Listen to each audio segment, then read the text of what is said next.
A lot of people just go through the motions of work every day. Oftentimes we view work as something we have to do rather than something we love to do. This lack of passion can sap energy and break down teamwork. So how does a team leader turn an average team into a remarkable one? Randy Ross, co-author of the book Remarkable, is here to share the secrets to enduring success for any organization. Randy, thank you so much for joining us. Well, it's my pleasure, Tanner. We are glad to have you here. What does it mean to be remarkable, and why is it so important in life? Oh, great question. Well, Oliver Wendell Holmes once wrote, "Nothing is as commonplace as the wish to be remarkable." I read that quote quite a few times, just researching you and David Salyers. What does that mean? Well, it means that everybody wishes to be remarkable. Everybody wants to be a part of doing something that's larger than self, to be a part of a movement of creating good, to do something to leave a legacy for others. But the sad reality is most people only wish, they never realize that. And so we wanted to write a book to encourage people to truly leave a positive wake in the world and doing something that leaves a legacy. Yeah. Well, you talk about two things in the word remarkable. You say you can mark the lives of the people you serve, and you can do something worth remarking about. Right. I love that. That's so powerful. Well, so remarkable is about providing a service or a product in the professional sense that exceeds everybody's expectations. It goes above and beyond to such a degree that when people leave your presence, they have an irrepressible desire to talk about you. Because when other people are talking about you and the service that you've provided, then you indeed have become remarkable. But it also means to leave an indelible mark on people's lives. And that can be done in such simple ways. Every single day, in every single encounter, we can bring value to people and really improve their story, make their life maybe just a little bit better, and leave a mark on them that's not easily erased. And everybody can do that. So our encouragement is to business professionals to create an environment that inspires people to bring their best to the table every day. And like you said, not just to endure work, but to really love the work that they do. Yes, and David Salyers is your co-author in this book. How did you two, well, David, first off, he's the VP of National and Regional Marketing for Chick-fil-A. I say the best fast food in America, especially in the South. It's delicious. How did you two team up to write this book? Well, that's a great story because David is the co-author. He's also a good friend. And David and I were neighbors. I got to know his boys through coaching them in basketball. And then when we started brainstorming about the message of Remarkable and wanting to get it out to a larger audience, we decided to team up together. And while the book is not about Chick-fil-A, it does incorporate a lot of the elements and principles that people within the life of the organization employ on a daily basis to create the wonderful culture that they have.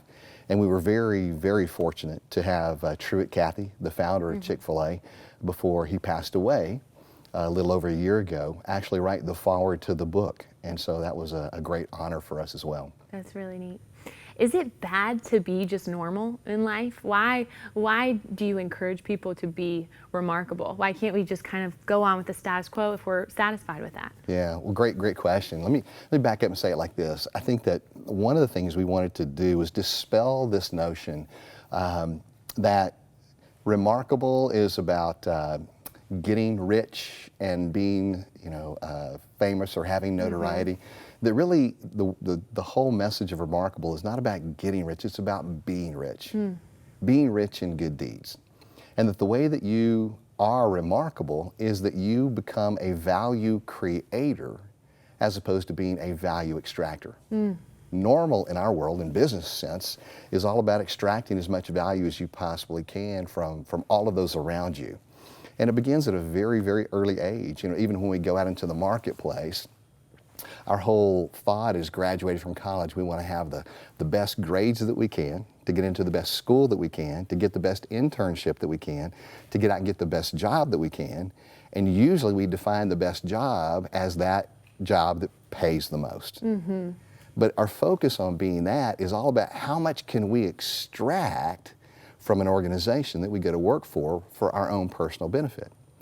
The reverse of that is to begin to think through your future and begin to think about the impact that you can have when you find the biggest problem you can possibly find, and then use your strengths and your talents and your passion to solve that problem.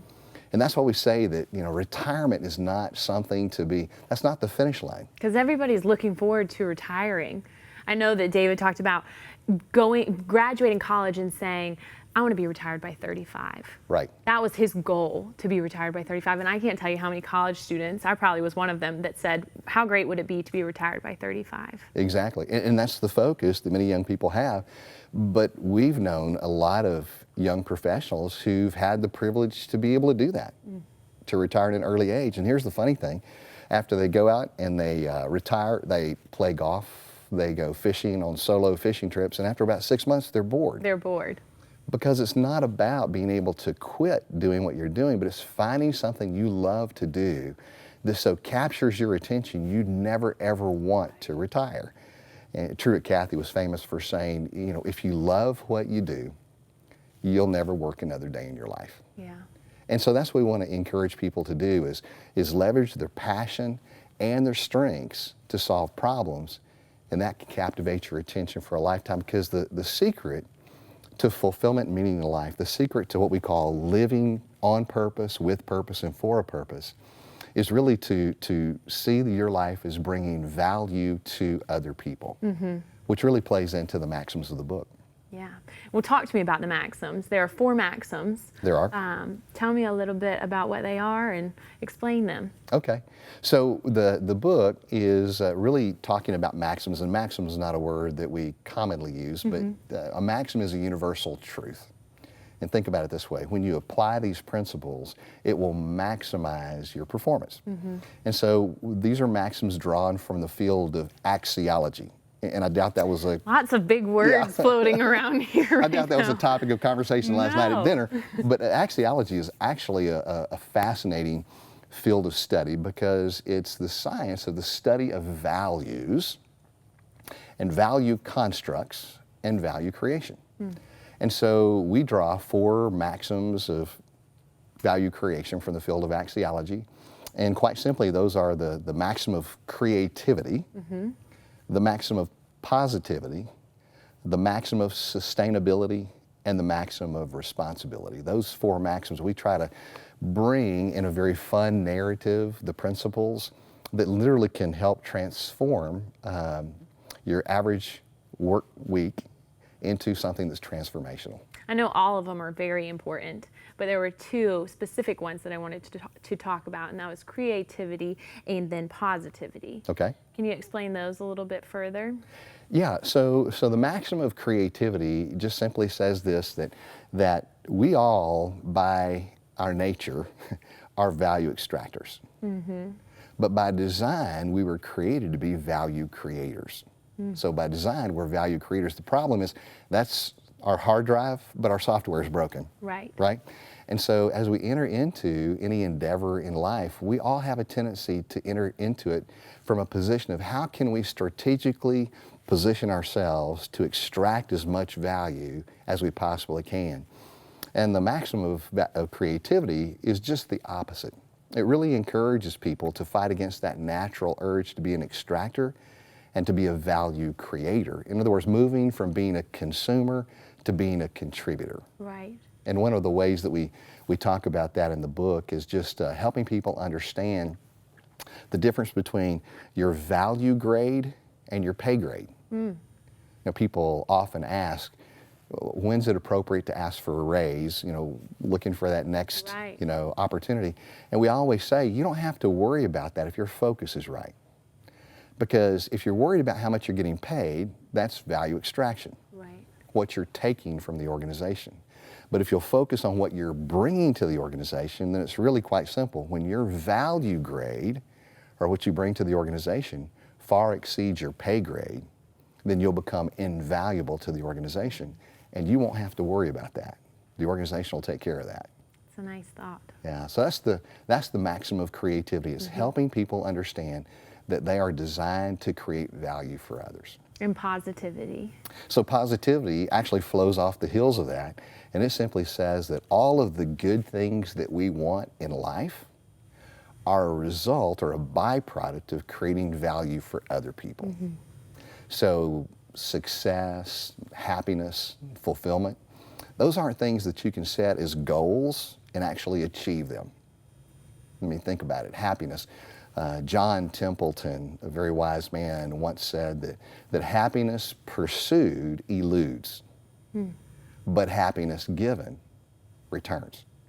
And so, quite simply, what he was trying to say is, if you focus on making others happy, then happiness will be yours. But if you make happiness your pursuit, you're most likely not going to find it. Randy, I feel like I could listen to you all day. I told you earlier you're a very charismatic speaker. Well, So thank there's you. so much more that I want to get out of this interview, but we're running out of time. So briefly tell me, if there are people who are kind of in this job where they're working because they have to, Yeah. not because it's what they love to do, what encouragement would you provide them? I would just say this, when I was a little boy, adults would sometimes come up and ask me what I wanted to be when I grew up. And I knew beyond any shadow of a doubt at a young age what I was going to be. While other kids were talking about being lawyers or doctors, I knew beyond any shadow of a doubt when I grew up, I would be Batman. I mean, I just knew Without a that. shadow of doubt, he was going to be Batman. No doubt. I mean, even by the dark clothes I have on today, I think there's something into that. Still thinks he's Batman. Yeah, but here's the point. I wanted to change the world. I wanted to do good. I wanted to right wrongs, and I wanted to make a mark that wasn't easily erased. And I think everybody has that desire. We just don't know quite how to start. Right. And what we wanted to do in a very simple, easy to read, fun message was show people how they can make a difference in their world and be a hero, not only in the marketplace, but at home as well. Neat. Well, you're definitely making a difference, and I would say in some way you are Batman because you are making a difference. So Well, thank you. we appreciate you coming on the show. You can get your copy of Remarkable at our e-store, and if you're in a dead-end job where you're not feeling fulfilled or happy and you want to take a step, a leap of faith, we have people who are standing by to take your call, who want to encourage you in this difficult time in your life. They want to pray with you. So please call the number at the bottom of the screen. Thank you so much for joining us.